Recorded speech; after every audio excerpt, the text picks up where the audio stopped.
बोले श्रीमद् भागवत महापुराण की जय। आप सभी का मेरे YouTube चैनल पर हार्दिक स्वागत है।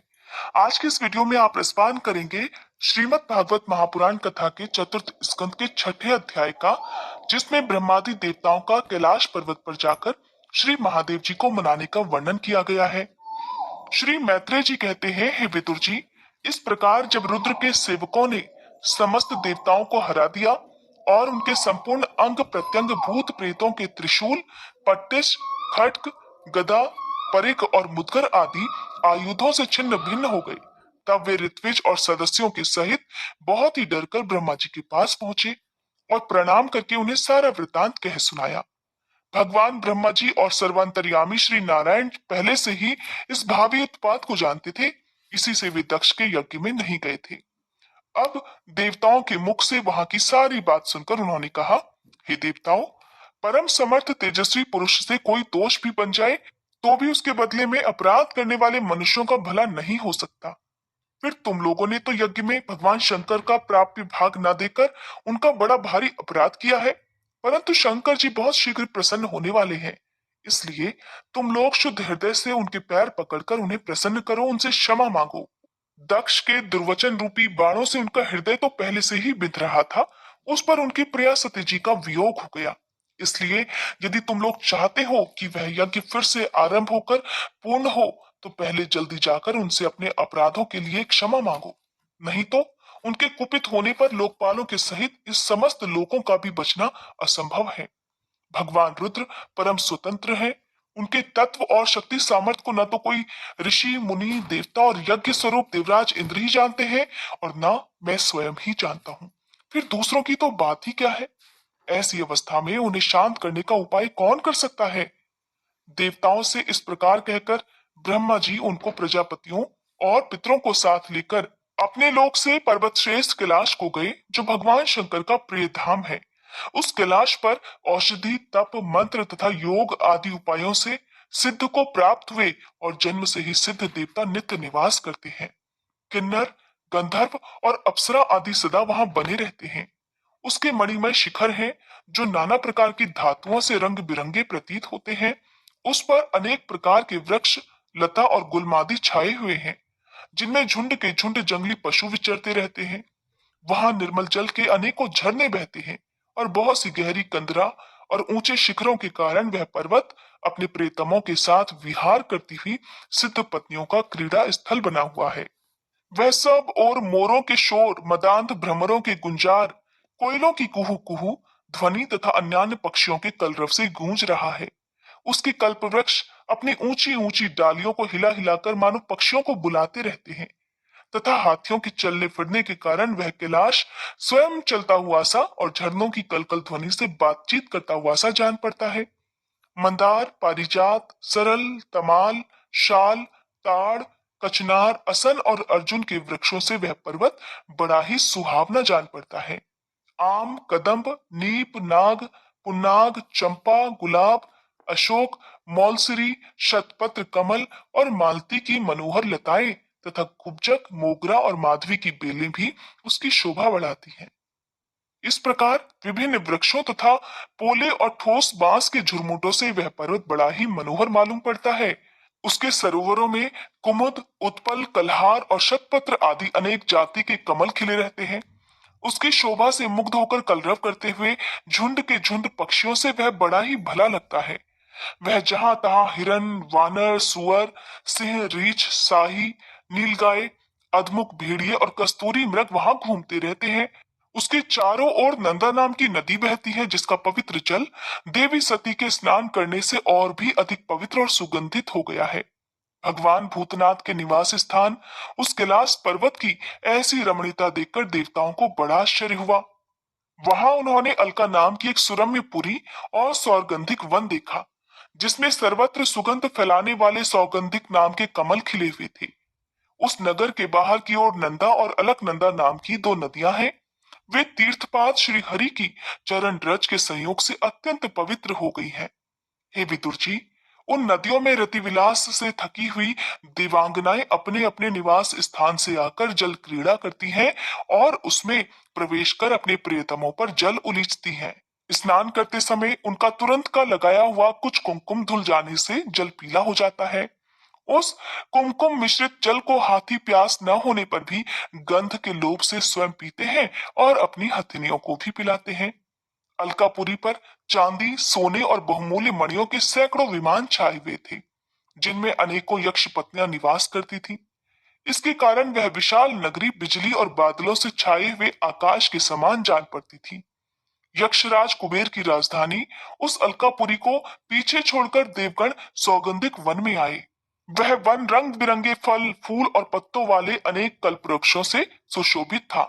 उसमें कोकिल आदि पक्षियों का कलरव और भौरों का गुंजार हो रहा था तथा राजहंसों के परम प्रिय कमल कुसुमों से सुशोभित अनेक सरोवर वहां पर थे। वह वन जंगली हाथियों के शरीर की रगड़ लगने से घिसे हुए हरिचंदन वृक्षों का स्पर्श करके चलने वाली सुगंधित वायु के द्वारा यक्ष पत्नियों के मन को विशेष रूप से मथे डालता था। बावलियों की सीढ़ियां वैदूर्य मणि की बनी हुई थी। उनमें बहुत से कमल खिले रहते थे। वहां अनेकों किमपुरुषी बहलाने के लिए आए हुए थे।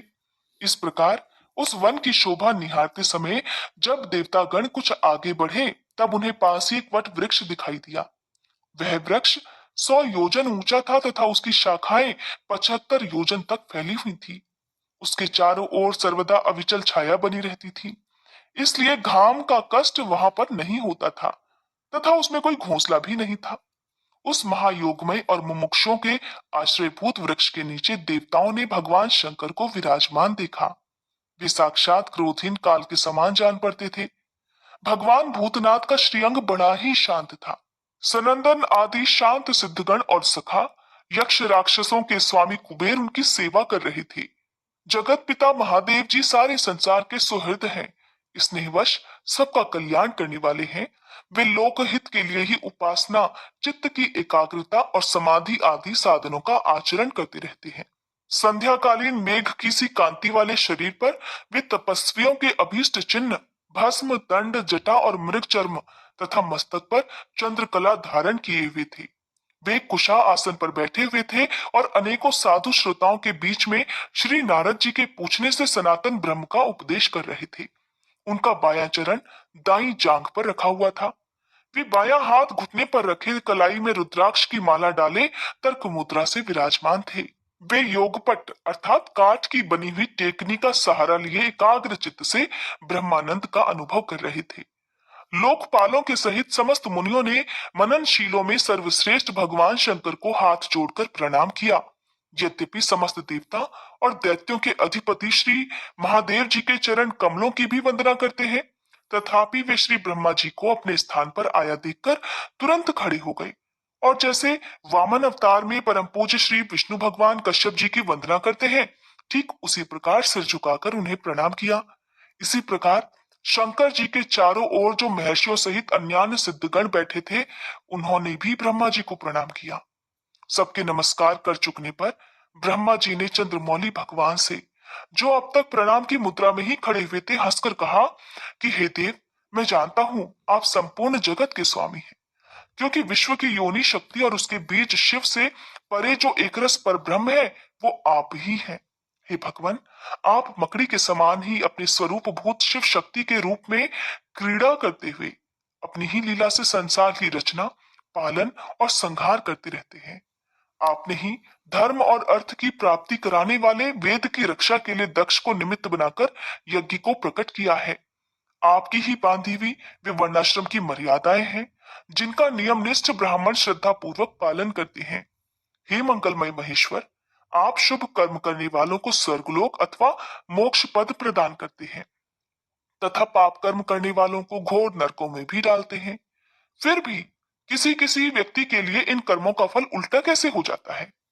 जो महानुभाव आपके चरणों में अपने को समर्पित कर देते हैं, जो समस्त प्राणियों में आपकी ही झांकी करते हैं और जो समस्त जीवों को अभेद दृष्टि से आत्मामय ही देखते हैं, उन पशुओं के समान वे प्रायः क्रोध के अधीन नहीं होते।